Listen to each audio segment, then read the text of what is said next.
peristiwa paling menentukan dalam Perang Dunia II adalah digelarnya Operasi Overlord atau pendaratan di pantai Normandia, Prancis pada 6 Juni 1944. Sejarah mencatat operasi militer tersebut adalah sebuah pendaratan amfibi terbesar dalam sejarah militer dunia, mungkin hingga saat ini.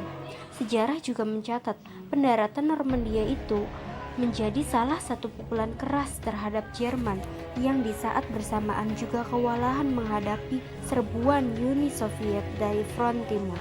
Untuk memperlancar invasi ke Normandia, Sekutu membuat banyak sekali foto udara yang kemudian dikembangkan menjadi peta-peta militer yang amat vital bagi para komandan di lapangan.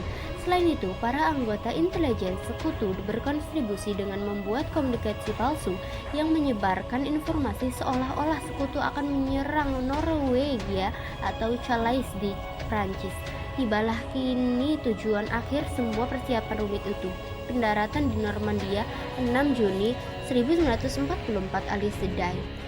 Tak lama setelah fajar pada 6 Juni 1944, armada kapal perang Sekutu muncul dari balik kabut kelabu yang meliputi pantai Normandia.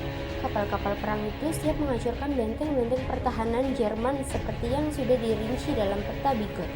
Di belakang pantai Utah, deretan baterai Jerman terlebih dahulu memuntahkan peluru yang mengincar dua kapal perusak Amerika Serikat, USS Fitch dan Chory. Kedua kapal itu kemudian bergerak ke sisi kanan untuk membentuk garis paralel dengan pantai. Kapal-kapal itu kemudian membuang sauh dan mereka kini menjadi sebuah landasan meriam yang kokoh untuk menghujani pantai dengan peluru. Pada pukul 6:10 amat sesuai dengan jadwal, pesawat-pesawat tempur Sekutu menciptakan layar kabut untuk melindungi kapal-kapal perusak itu. Sayangnya satu pesawat ditembak jatuh sebelum bisa melindungi USS Tory. Meriam-meriam Jerman dengan segera menembak kapal itu juga tengah menembaki pantai. Peluru yang dilepaskan Jerman meleset, namun sekitar pukul 6:30 USS Tory menghantam ranjau. 8 menit kemudian, dek utama sudah kemasukan air dan USS Tory terbelah dua. Sang kapten Letkol George W. Hoffman memerintahkan 8 perwira dan 265 pelaut meninggalkan kapal dan terjun ke laut. Setelah semua anak buahnya masuk ke dalam air yang bersuhu 12 derajat Celcius itu, barulah Hoffman menyusul mereka. Penembakan tersebut berlanjut dan semakin banyak tentara yang tewas di dalam air laut yang dingin itu. Saat kapal penyelamat tiba 2 jam kemudian, mereka menembaki Jerman sekaligus menyelamatkan 260 awak USS Tory yang nyaris mati kedinginan. USS Tory yang menembaki 400 peluru di menit-menit awal The Day kehilangan 24 pelaut dalam invasi tersebut. Sekitar pukul 7.30, Batalion Laut ke-6 mulai mendarat di pantai Omaha. Sesuai dengan peta Bigot, mereka disebut sebagai sektor Easy Read. Chulit Wrighty mengemudikan bulldozer dengan bendera Amerika Serikat yang mengibar bergerak di pantai dan melindas ranjau. Saat ranjau meledak, Chulit melompat sambil menarik bendera hadiah dari keluarga kerajaan Inggris itu, lalu lari menuju bulldozer lainnya. Di sebuah bulldozer, Chulit mendapati pengemudinya sudah tewas. Dia menyingkirkan jenazahnya lalu mengendarai menuju pantai. Sementara di sisi lain, prajurit Hem Severloff meringkuk di belakang senapan mesin di bunker 62 sambil menyaksikan gelombang manusia turun dari kapal-kapal pendaratan. Tugas saya adalah menembaki mereka saat mereka berbaris menuju pantai satu demi satu sebelum mereka menyebar, kenang Severloff.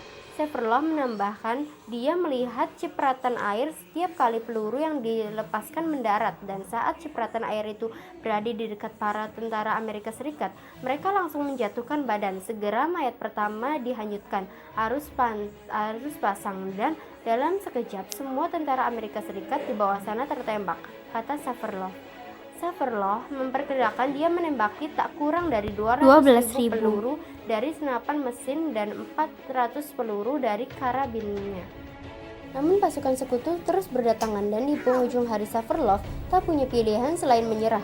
Dia berharap tentara Amerika Serikat tidak menyadari bahwa dialah yang menembak senapan mesin yang banyak menewaskan tentara Sekutu di pantai Omaha. Di hari yang sama, Sersan Valentin Lechmark tewas sambil memandangi foto istrinya. Di sore hari, bunker 62 sudah kosong. Semua orang yang di dalamnya telah tewas, terluka, tertangkap, atau kabur. Berada di laut juga tak bisa dikatakan aman dari maut. Saat sebuah kapal pendarat tiba di pantai sektor Isiri, kapal itu menghantam Rajau. Selanjutnya, kapal tersebut dihujani tembakan senapan mesin dan artileri. Peluru menghancurkan kompartemen pasukan dan menghantam para prajurit yang mencoba turun ke arah pintu. Demikian laporan Kapten LST-85. Menderita serangan parah. LST-85 akhirnya terbalik ke arah membawa puluhan jenazah dan tentara yang terluka. Prajurit yang masih sehat kemudian dipindahkan ke LST lain yang menuju ke pantai Omaha. Meski pasukan yang dikerahkan sekutu amat banyak, didukung berbagai peralatan tempur tercanggih di masa itu, sekutu tak mampu mencapai tujuan mereka di hari pertama pendaratan. Kota-kota seperti Charenton, Estelo, dan Bayeux masih berada dalam kekuasaan Jerman. Sementara kota penting Caen baru bisa direbut pada 21 Juni. Hanya dua pantai Juno dan Gold yang berhasil dikuasai di hari pertama. Baru pada 12 Juli kelima, pantai sasaran terhubung satu sama lain. Di hari pertama korban juga amat besar. Di pihak sekutu korban yang jatuh setidaknya 10.000 orang dengan 4.414 orang tewas, sementara di pihak Jerman diperkirakan antara 4.000 sampai 19 orang menjadi korban, tewas atau terluka.